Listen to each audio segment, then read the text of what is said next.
le rôle éternel de la femme. La Bible, dans sa sagesse intemporelle, nous offre des portraits fascinants de femmes, des femmes fortes, pieuses, qui ont marqué l'histoire et la foi. Leurs histoires résonnent encore aujourd'hui, nous inspirant et nous guidant. De la Genèse à l'Apocalypse, la présence féminine est indéniable. Dieu a créé la femme avec un but unique, un rôle essentiel dans son grand dessein. Gardienne de la sagesse divine. Dans le livre de l'Ecclésiaste, on lit « Le cœur du sage est à droite, mais le cœur de l'insensé est à gauche ». Ecclésiaste 10, 2. La femme, dotée d'une intuition profonde, est appelée à être gardienne de la sagesse divine. Elle est le pilier de la famille, transmettant les valeurs morales et spirituelles de génération en génération. Comme le dit Proverbe chapitre 14, verset 1, « La femme sage bâtit sa maison, mais la femme folle la renverse de ses propres mains. » La sagesse divine ne se limite pas à la connaissance intellectuelle. C'est une sagesse qui vient d'en haut, un don de Dieu. Les femmes, par leur sensibilité et leur compassion, ont la capacité d'embrasser cette sagesse et de la partager avec le monde. La condition humaine, épreuves et triomphes. Ecclésiaste chapitre 5, verset 17, nous rappelle la réalité de la condition humaine. Voici ce que j'ai vu. C'est une chose bonne et belle que de manger et de boire, et de jouir du bien-être au milieu de tout le travail auquel on se livre sous le soleil, pendant tous les jours de vie que Dieu donne à l'homme, car c'est là sa part. La vie est un mélange de joie et de tristesse, de succès et d'échecs. Les femmes, souvent confrontées à des défis uniques, connaissent la douleur et la souffrance.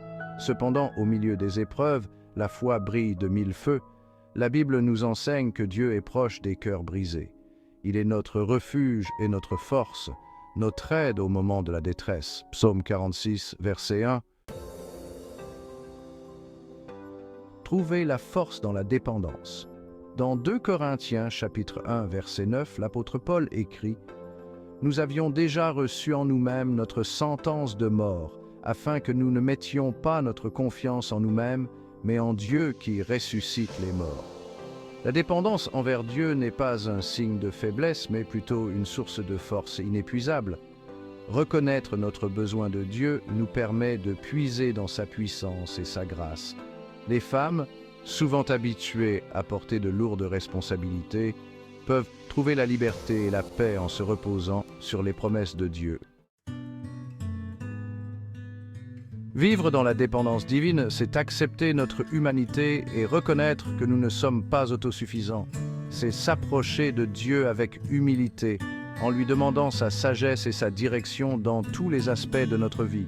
C'est croire que Dieu est capable de faire infiniment au-delà de tout ce que nous pouvons demander ou penser, comme il est écrit dans Éphésiens chapitre 3, verset 20. C'est vivre chaque jour avec la confiance que Dieu est avec nous, qu'il combat pour nous et qu'il nous accordera la victoire. Revêtir l'armure spirituelle. L'apôtre Paul, dans son épître aux Éphésiens, nous exhorte à revêtir l'armure de Dieu afin de pouvoir tenir ferme contre les ruses du diable, comme indiqué dans Éphésiens chapitre 6, verset 11. Car nous n'avons pas à lutter contre la chair et le sang, mais contre les dominations, contre les autorités, contre les princes de ce monde de ténèbres, contre les esprits méchants dans les lieux célestes, selon Éphésiens chapitre 6, verset 12. Cette armure spirituelle, disponible à chaque enfant de Dieu, nous donne la force et la protection dont nous avons besoin pour faire face au combat spirituel. La prière est une arme puissante dans cette guerre spirituelle. Elle nous permet de communiquer directement avec Dieu, de partager nos fardeaux, de demander son aide et de recevoir sa paix qui surpasse toute intelligence. Dans 2 Corinthiens chapitre 10, versets 3 à 4, Paul écrit « Si nous marchons dans la chair, nous ne combattons pas selon la chair, car les armes avec lesquelles nous combattons ne sont pas charnelles, mais elles sont puissantes par la vertu de Dieu pour renverser des forteresses. » La prière est notre lien direct avec le trône de la grâce C'est par la prière que nous puisons la force, le courage et la sagesse pour surmonter les obstacles et vivre une vie victorieuse en Christ. Tout au long de la Bible, nous rencontrons des femmes de prière, des femmes qui ont compris la puissance de l'intercession. Anne, désespérée d'avoir un enfant, a prié avec ferveur et Dieu a exaucé sa prière. Esther, risquant sa vie, a intercédé pour son peuple et Dieu l'a utilisée pour les sauver de l'extermination. Ces femmes nous rappellent que la prière n'est pas une activité passive. C'est un acte de foi, un acte de courage qui peut changer le cours de l'histoire. Les femmes de la Bible nous ont légué un héritage spirituel inestimable. Elles nous enseignent l'importance de la foi, de l'obéissance, de la sagesse et de la prière.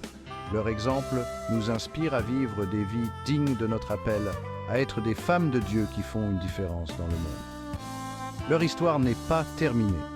Elle continue à travers chaque femme qui choisit de suivre Christ, de marcher dans sa lumière et de partager son amour avec les autres.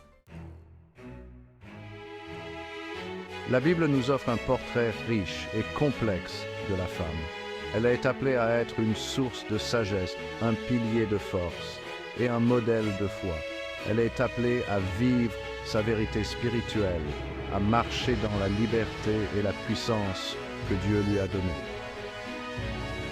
En embrassant son identité en Christ, la femme peut vivre une vie pleine de sens et d'impact, laissant un héritage durable pour les générations futures.